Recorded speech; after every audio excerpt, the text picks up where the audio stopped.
She mentioned, we're just going to go through how you choose and how you decide how to apply to a graduate degree program. So let me just go ahead and get used to clicking to the next slide here. There you go. Like she mentioned, my name is Sarah Campbell. I am the lead recruiter for the MBA program at Fisher College of Business. Feel free to jot down my contact information there. At the end of the presentation, I'll have time to answer any questions you might have. So write those down throughout the presentation, but if you think of something in a week or in 2 weeks or in a couple of months next year, just like I said, feel free, write down my information, shoot me an email, and I'd be happy to answer your question or pass your question along to someone who's better qualified to answer that for you. So we'll go ahead and get started. First, I'm assuming that each of you are in attendance today because you have some sort of interest in pursuing your graduate degree, whether that be a various different type of programs that you're looking to pursue. I'm not sure if you're specific or if you've narrowed down exactly which program or which school, but you definitely, I'm assuming, like I said, have some sort of interest in pursuing your graduate degree. Okay, definitely.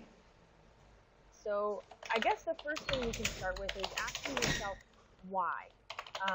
Why would you be looking to get a graduate degree? And a few main reasons when you pursue the graduate degree are, personal development and growth, gain a competitive edge, have better salary. Sarah, just a minute. I think we have some problems with your audio. I think some persons are not listening to you very well. Can you speak just a little louder, please? Yeah, absolutely. Is this any better? Perfect. I can hold my microphone right here. That's perfect. Thank you so much. Okay, you're welcome. Back to the original question of why you should pursue your graduate degree. So there lists a couple reasons why students typically are looking for that additional form or the additional degree. But I'm assuming, again, that you might fall into one of these categories or have your very own reason. But I'm hoping that at this point you've at least asked yourself the question why you should get a graduate degree. Next, I think it's very important for you as a potential candidate to prioritize your goals, whether that be personal goals or your professional goals. You need to determine what's important to you. What are your career goals? That's a big question to ask yourself. And then also, what's the end result that you want? What is your absolute end goal personally and professionally? And again, making sure that a graduate degree makes sense for you. Additional questions to ask yourself. Will this degree prepare me for what I want to be doing? Will it help me to achieve my end goal? Is there an alternative? Do I have to have a graduate degree to achieve that goal? What is the return on investment? Do I have 1 to 4 years to dedicate specifically to taking time away from my career to get back to school? When should I go? What is the right time? How will I pay for it, or what opportunities are there? And again, the big question is, will this help your career or help you achieve your personal or professional goals?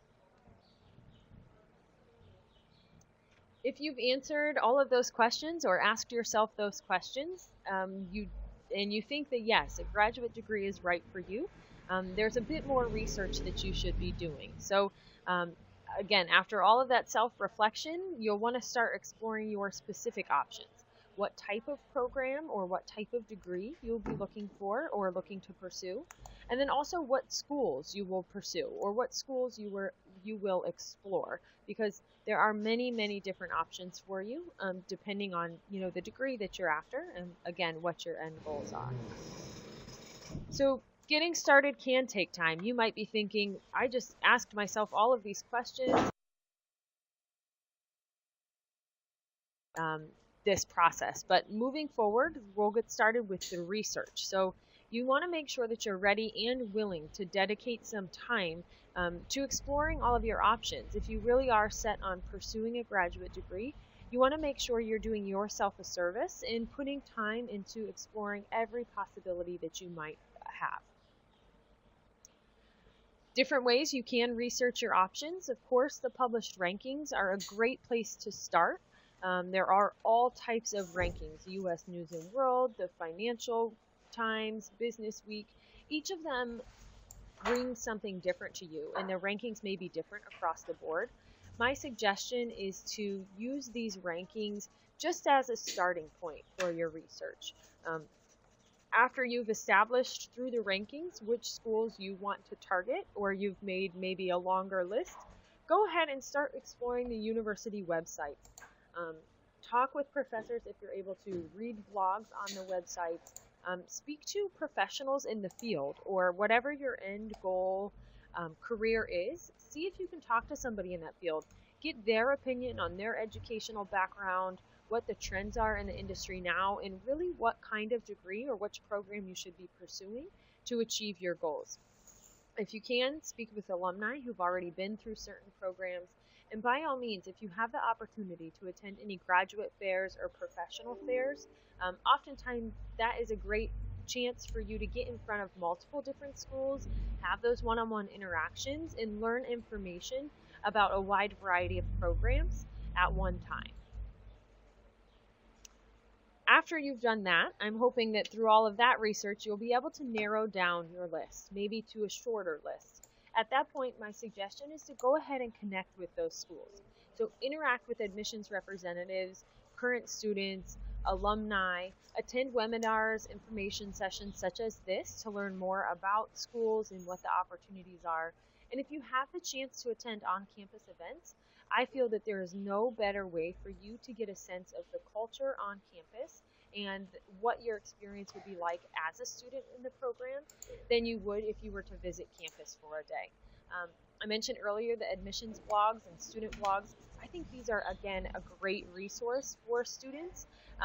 Specifically at Fisher, we have blogs where our students are writing them, posting to you about their experience. So they have most recently been in your shoes, exploring different options, doing the research into a graduate school, and then they've made it through the application process, and now they're actually in the classroom working through the program. So on the blog, it's international students, it is domestic students, it's men, it's women, it is diverse candidates, it is students coming from a business background, students coming from a more of a non-traditional background, all different types of students who are writing to share their experience with you. So again, an opportunity for you to connect with those students and find students who might be similar to you and read about their experiences thus far. Most schools do have a blog pertaining particularly to their program and what's happening in their program, but it really is a good resource for you to go ahead and read at your own pace, not get too involved, and have a conversation if you're not quite ready for that yet.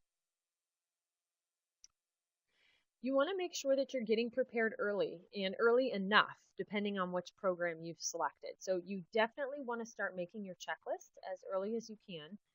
If you have figured out what a realistic timeline is, start working backwards from that timeline. Figure out what you can do right now, and you certainly want to make sure that on your checklist, every aspect of the application or what the school needs is some way incorporated into your checklist. A perfect example of this is most schools are going to require a GMAT or a GRE or an entry exam.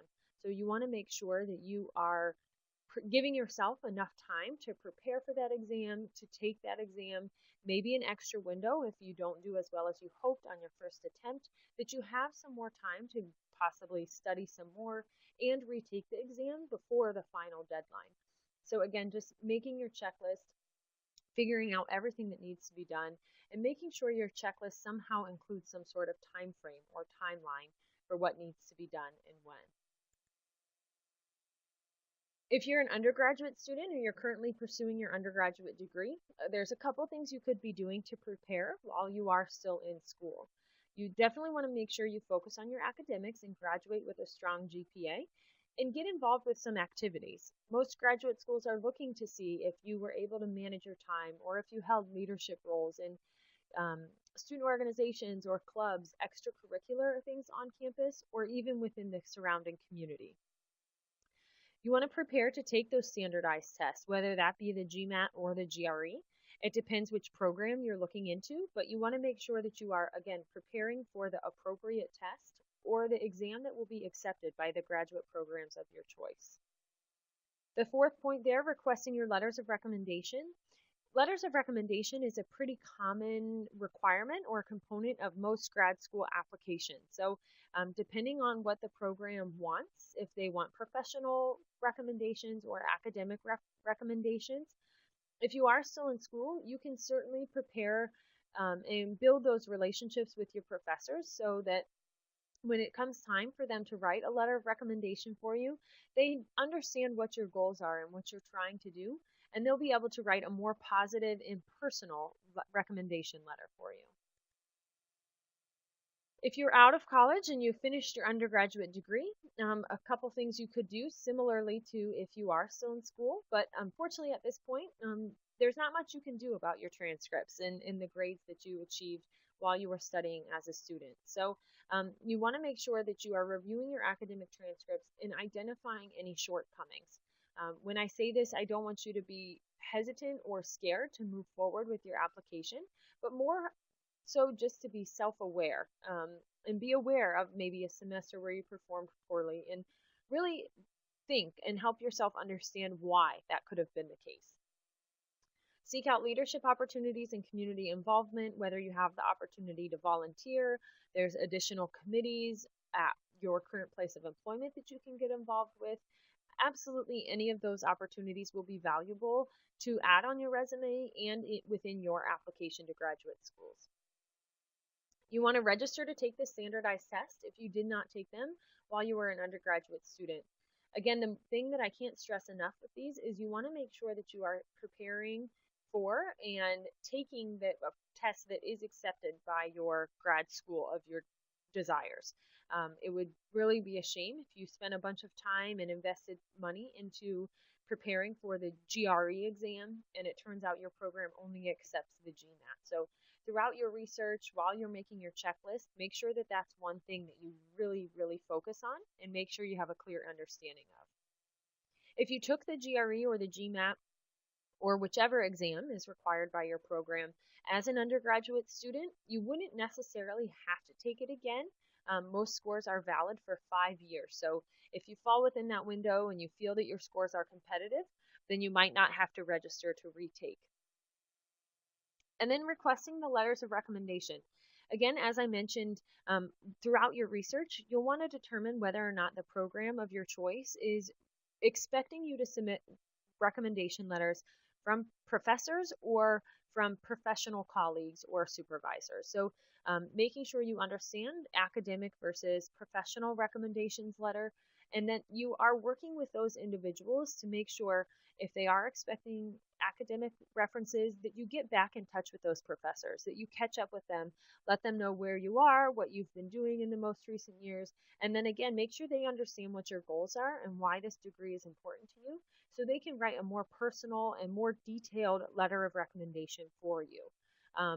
If your program of choice is requesting professional letters from a supervisor, a colleague, a client, somebody that you've been working with, you definitely want to make sure that they are also aware of what your goals are, what your background has been, and why you feel this degree is important. Because the more personal the letters are going to be from your recommenders, the more insight they can provide to the admissions committee on your behalf to help us make those decisions. This is a big thing. Application deadlines. Not all programs are the same. So you definitely want to make sure that this is something else that you are researching and adding to your checklist. As I mentioned, figure out the deadlines and try to work backwards to determine everything else that needs to be done and set yourself up with an achievable and realistic timeline. A couple different things to keep in mind when you're looking at the deadlines. Are schools on rolling admissions? Do they have strict round 1, round 2, round 3 deadlines?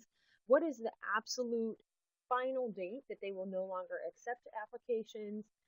You definitely want to be aware if there are different deadlines for fellowships or scholarship opportunities.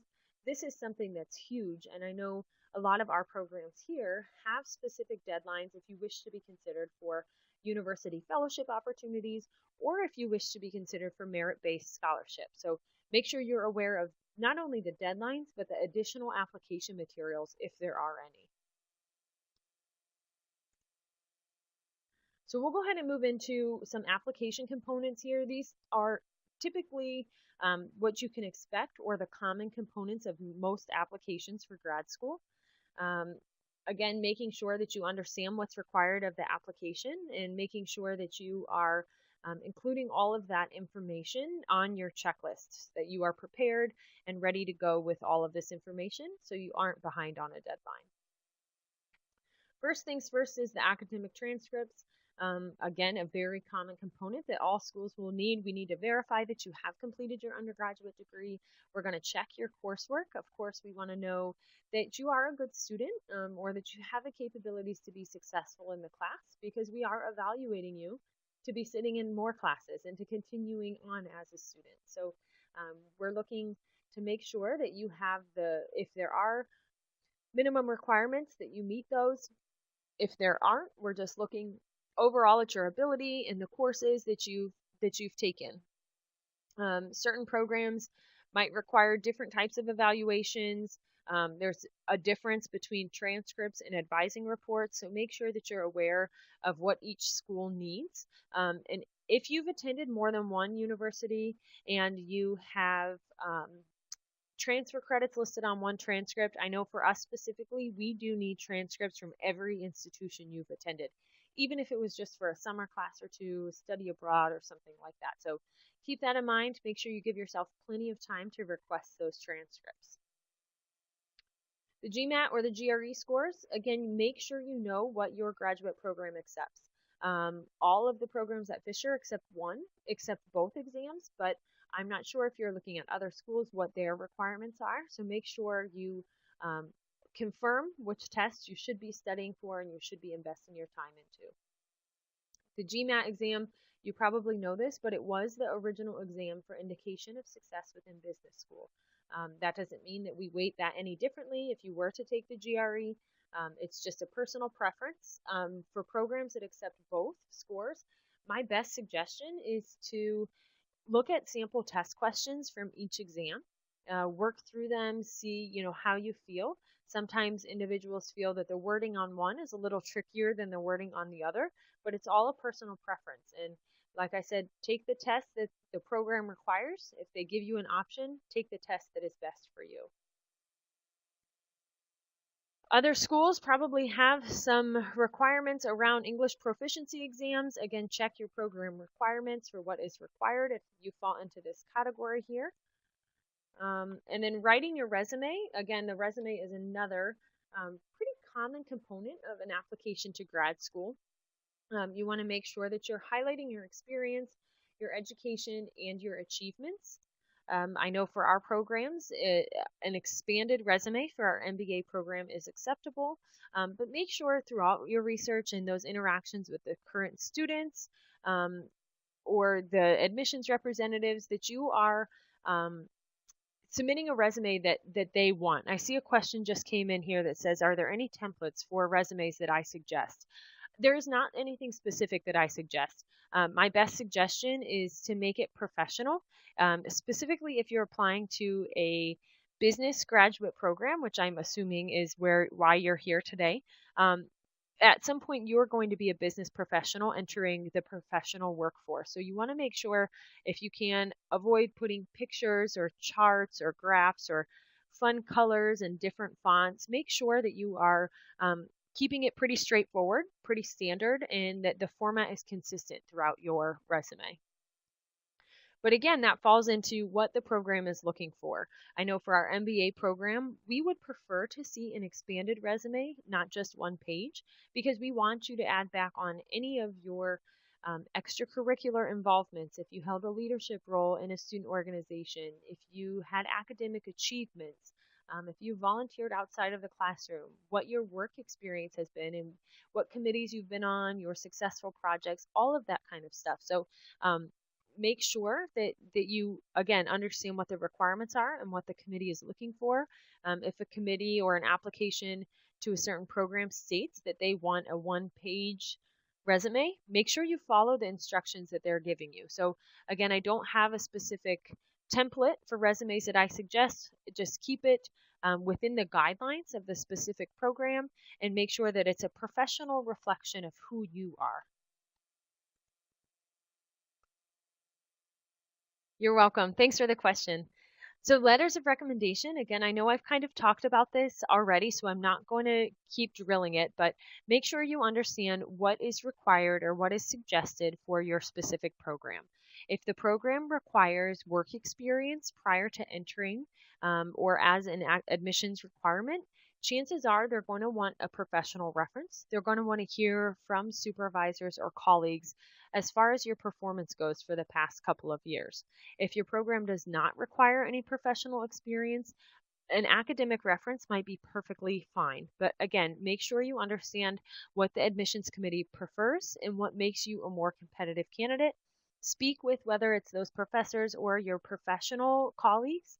Make sure they understand what your intentions are, what your goals are. So again, that they can make a letter of recommendation that is personal to you and detailed.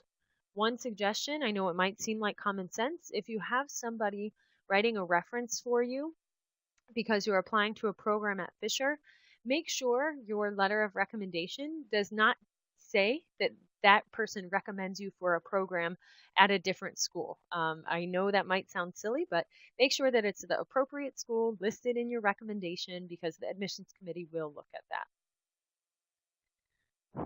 Another common thing is the essays. Maybe some of you have been working through some essays already, but first and foremost, make sure you follow the prompt. Are you answering the question that's being asked of you? I think the essay is a really good opportunity for you to speak directly to the admissions committee, telling them why you are so unique, what you bring to the table, why this graduate degree makes sense within your goals, and how it's going to help you achieve your goals. Another, again, common thing, make sure that your essays include the name of the program you're applying to. It really is, we get through the application, we're reviewing test scores and transcripts and recommendation letters, and then we get to the essay, and you have all of these reasons for why you want to attend a different program, which is a little bit disappointing. So make sure that you are proofreading, checking for grammatical errors, spelling errors, all kinds of things like that. And then you also want to make sure that if you are using these essays for multiple schools, that it's probably not detailed enough or specific enough into your question or who you are or answering the question that was asked of you. So take the time to really focus on these essays. Again, it really is your chance to speak to the admissions committee. Make sure you're answering the prompt and including the correct name, program name. Also, a video essay has been one of the common components within applications. Some schools do it differently. Some of our programs here, we allow you to record a 2-minute video and submit that to us. You can re-record or do takes or be creative with it.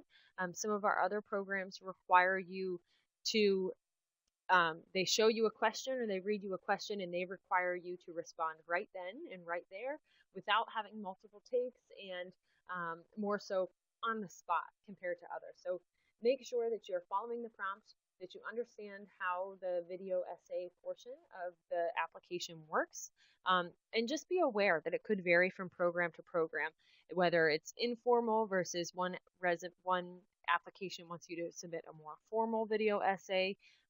Is it something more specific, or is it asking you for an example? Is the prompt more generic, and there's opportunity for you to be creative and show us more of your personality. So just be aware of that component, and again, make sure you're paying attention to what's being asked of you and that that's what you provide. So I'm just going to go ahead here into a few quick slides regarding the programs offered at Fisher and within our College of Business here, and then I'll open it up for some questions at the end.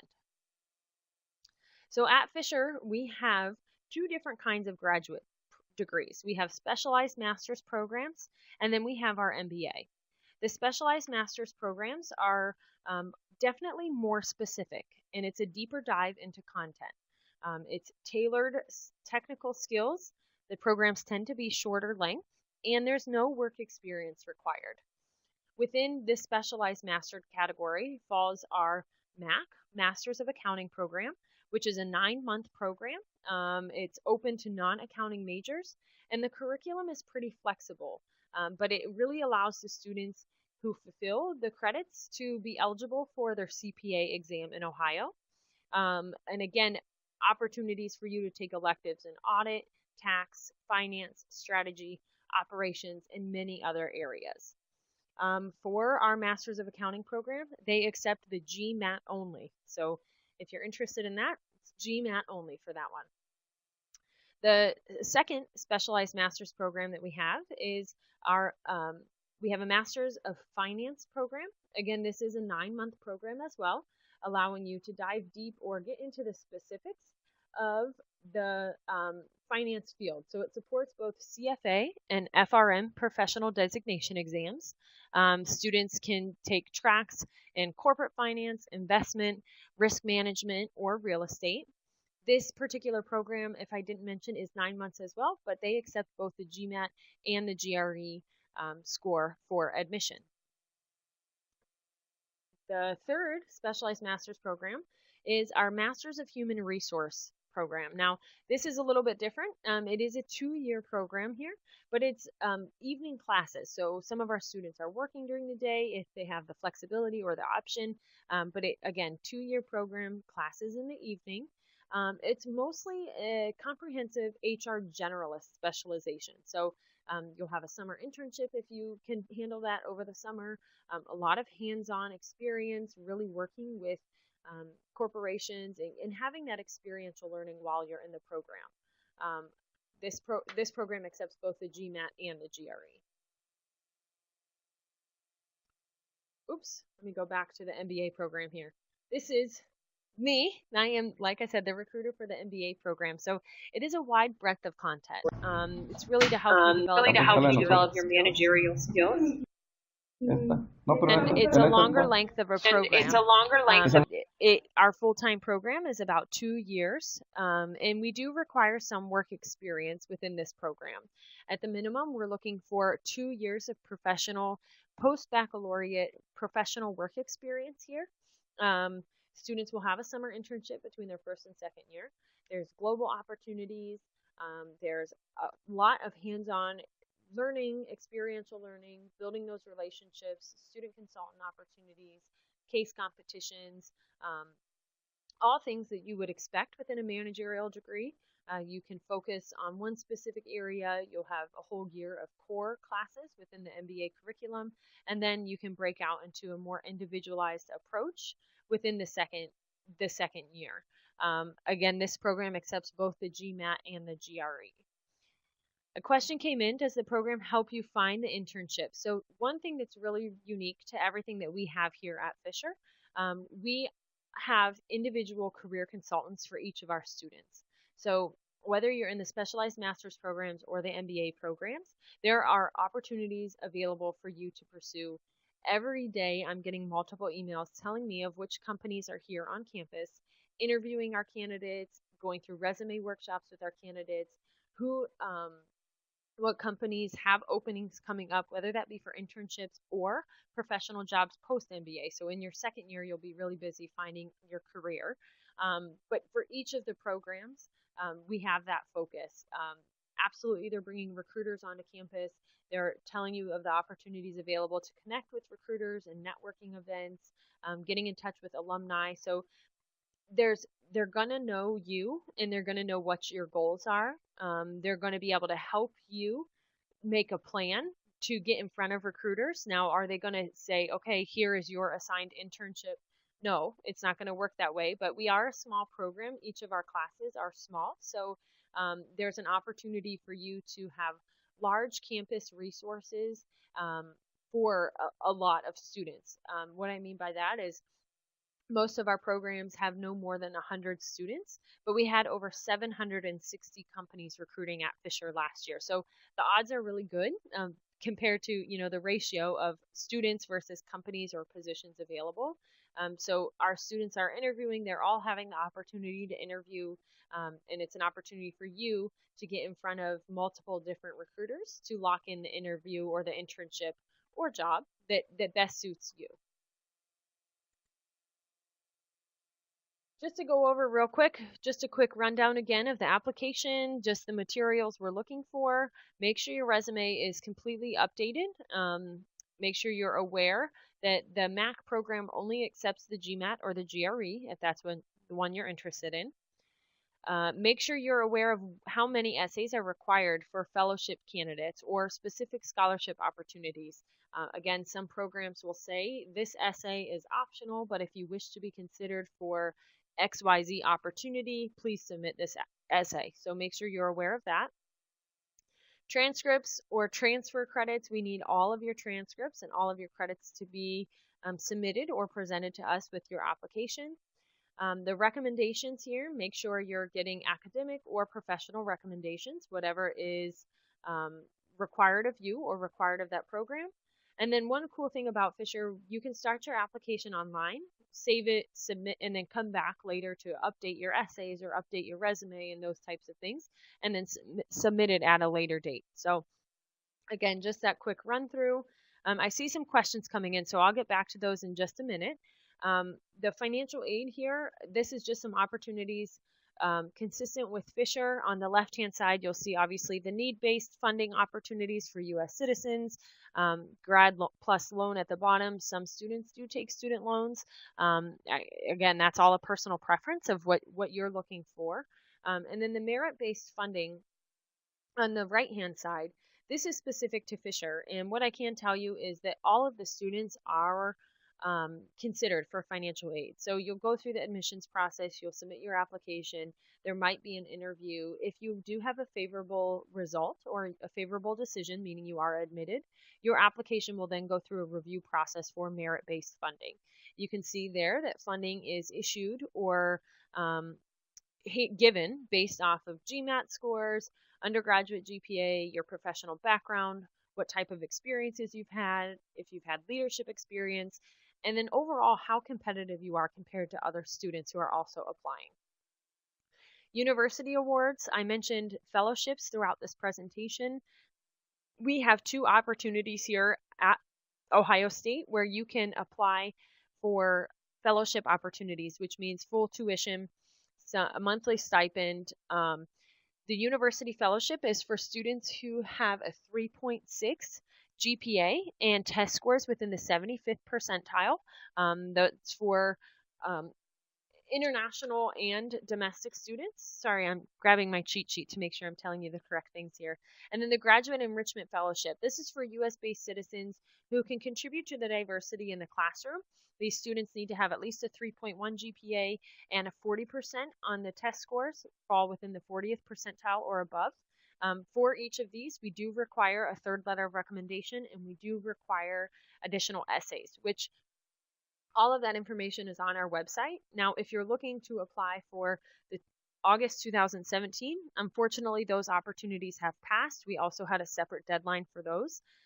So those are no longer available options for August 2017. But if you are interested in them and you're not looking to apply until 2018 or 2019, make sure you add those deadlines to your checklist and that you're aware of those.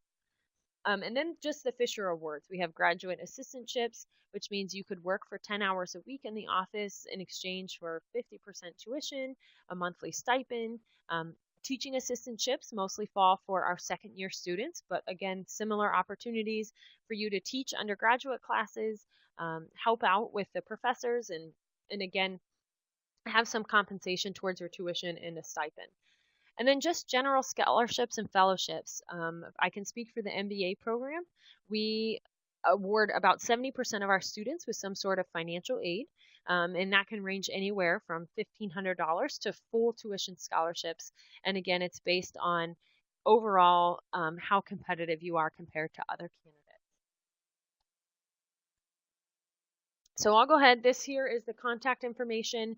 Depending on the program, each of those boxes, you can see the ribbon in the right-hand corner letting you know. MBA, obviously Masters of Business Administration.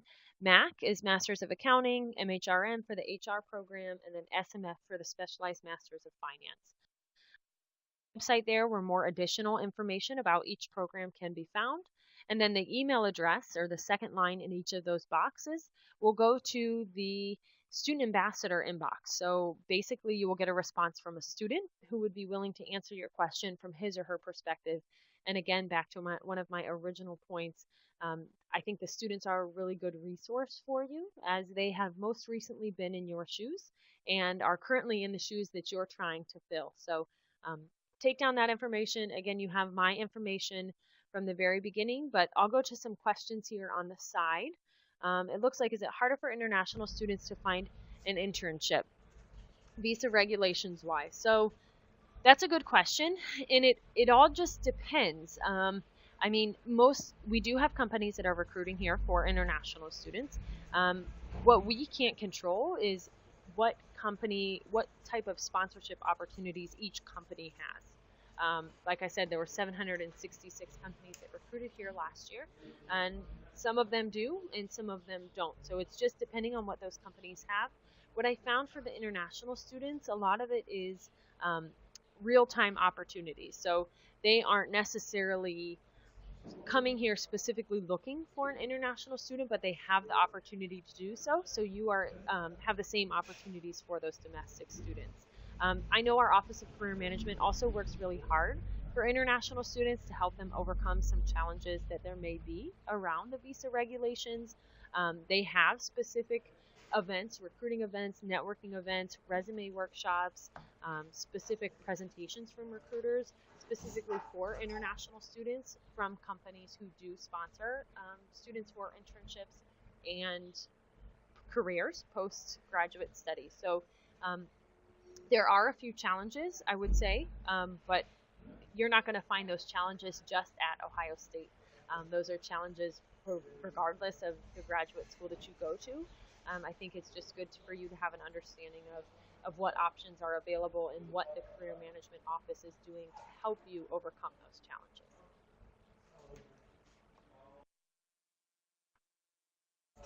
Perfect. Well, Sarah, thank you so much for the information. It was very clear. Does anyone has any more question?